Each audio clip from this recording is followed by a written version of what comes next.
নিজেকে সম্পৃক্ত রেখেছেন। ভবিষ্যতে তিনি পটিয়া পৌরবাসীর আরো কাছাকাছি থেকে কাজ করতে চান। তিনি চান একটি আধুনিক, পরিচ্ছন্ন, নিরাপদ ও নাগরিক সুবিধা সমৃদ্ধ পটিয়া গড়ে তুলতে, যেখানে থাকবে উন্নত সড়ক ব্যবস্থা, কার্যকর ব্যবস্থাপনা, আধুনিক স্বাস্থ্যসেবা, যুব সমাজের জন্য কর্মসংস্থানের সুযোগ এবং একটি বাসযোগ্য নগর পরিবেশ।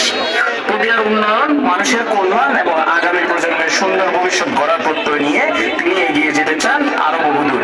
মানুষের ভালোবাসা ও সহযোগিতাকে পাতেই করে সমাজ সেবার এই পথচলা অব্যাহত রাখতে দৃঢ় প্রতিজ্ঞ হাজী আবুল বাশার সিআইপি। সবসময় সমাজ যেন আপনার ভবিষ্যৎ একটা সুন্দর